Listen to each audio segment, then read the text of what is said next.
Hello, this is Matt on the Moon Lambo channel, and the SEC, they done messed up. Take a look at this headline from Crypto Newsflash. Suing Ripple could be a catastrophic mistake by SEC as discovery phase begins. And in this video, I'm going to be sharing with you opinions from at least a couple different attorneys on a few different facets of the ongoing case of the SEC versus Ripple. And I've also got something funny that I'm going to share with you towards the tail end of this video if you just stick around. It's a funny thing. It's a funny little article. I think you'll get a minimum of 2 to 3 chuckles out of this particular one. If you only get one chuckle, then my sincere regrets. Perhaps I overestimated the chuckle response that viewers of this video would receive. Now, I do want to be clear that I don't have a legal background of any kind, and I'm not offering legal advice. I also don't have a financial background of any kind. I am not offering financial advice, and you should not buy or sell anything because of anything I say or write. I'm just an enthusiast in the space. Nothing special about me. And I like to talk about Ripple and XRP and crypto in general and make YouTube videos about it. It's a very fun hobby, and I really do appreciate all of the support, but that is all that it is. And so in we go.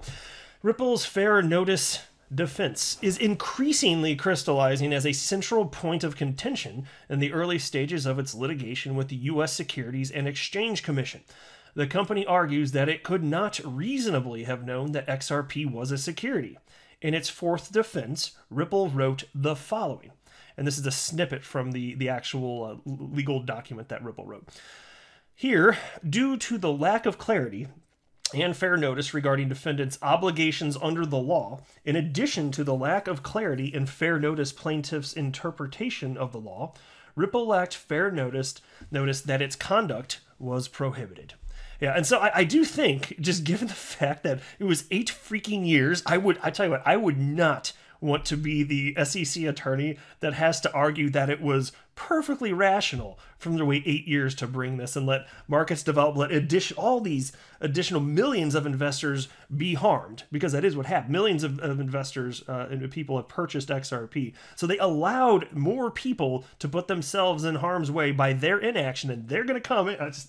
I'll tell you what, I really do not envy the SEC attorneys that have to take this on. I would not want that. Even if I were an attorney and that were my calling, I would not want to take this case. Anyway, as attorney Jeremy Hogan explained in a new video, it's all about that defense.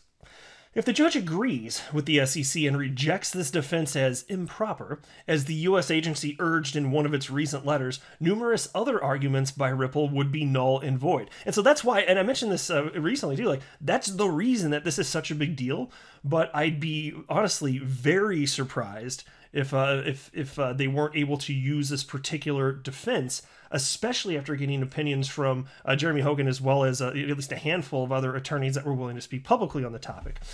But piece continues. For example, it would not matter that FinCEN had already issued a decision in 2015. The sensation that the SEC had already been approached by one or more major crypto exchanges about the vacant security status in 2019 would also be null and void. According to Hogan, however, approval of the SEC application is unlikely. And here's a quote. Now, and by the way, it's not surprising they're trying to do this, right? Even if they think it's a Hail Mary pass, of course they're going to go for it, because you never know. You know, like they could be sitting there like, yeah, we're kind of rat bastards for doing this, and if it works, it's it's basically the definition of injustice. But we're rat bastards, so we're going to go ahead and do it because we're not just rat bastards, we're also a bunch of asshats. But here's a quote. I believe that the defense does not get stricken, but that the judge probably pushes the decision down to summary judgment time with all the other issues. And then the piece continues. Moreover, the SEC's move shows that they are, quote, nervous, Hogan said. The discovery phase has begun, and Ripple wants the SEC to provide transcripts from conversations with exchanges that were about XRP. The only way the SEC can prevent that is with this motion. And so it's very clear that this would actually be, it is a very powerful position, and that's why this is a big deal. But again, I don't feel like there's a tremendous risk or much of a risk at all of this becoming a problem. If it does, I'll be outraged, frankly. I think that everybody will be. But I don't really anticipate that happening. It would really be quite the shocker here. And so in the end, the SEC, I don't know if you guys are like me. I'm sorry. I'm admittedly at the moment at a loss for words. It's just, I'm sitting here just like, as I'm thinking through this, it's just striking me the degree to which the SEC is misbehaving, the degree to which their actions are arguably quite unethical, the degree to which they've harmed so many XRP holders and their actions have resulted in the evaporation of billions of dollars of investors' wealth. And then they got the goal to do something like this. I'm like, these people have no shame. You know, it's not like, I don't think everybody at the SEC is bad, of course, but the people participating in this way, there's no way they could logically believe that what they're doing is reasonable or right or just. I can't imagine this. But here's another quote from Jeremy Hogan.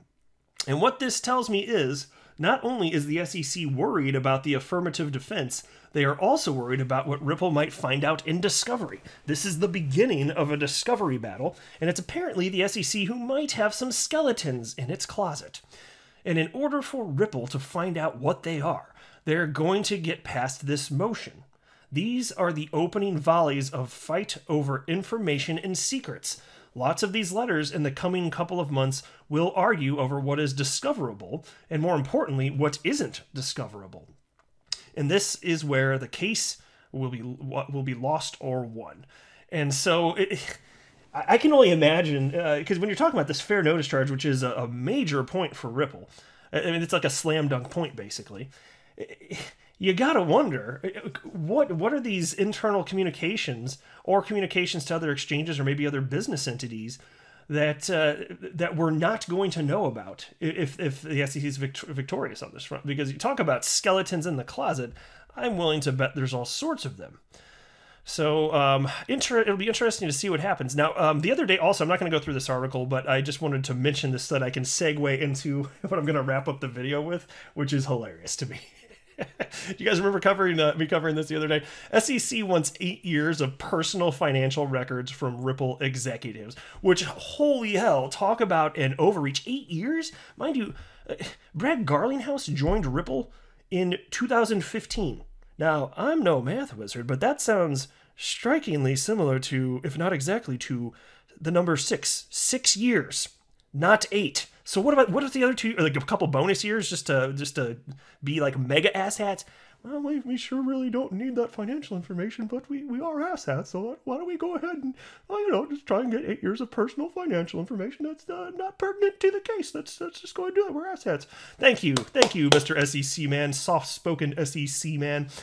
And so I ran through this, and this article, I'm not going to do it again in this video, but I was like, so literally, like, they want access to Brad Garlinghouse's grocery bills. They want to know, I joked about this yesterday, they want to know how much avocado toast Brad Garlinghouse has been purchasing at restaurants. Because that's what you eat in San Francisco, right? And Silicon Valley, I think that's entirely what the diet out there, the people that live there, that's what they sustains them. It's just a bunch of avocado toast. And so the hard-hitting questions, how much avocado toast is Brad Garlinghouse purchasing and consuming? And John Deaton, by the way, I did want to share John Deaton's opinion before getting to the very last part of this, but it's on that topic.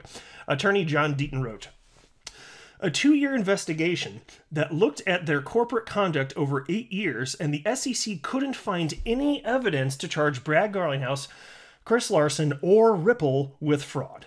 But the SEC made sure it distracted people from their overreaching government intrusion by trying to divide the crypto community by taking shots at Brad for selling some of his XRP.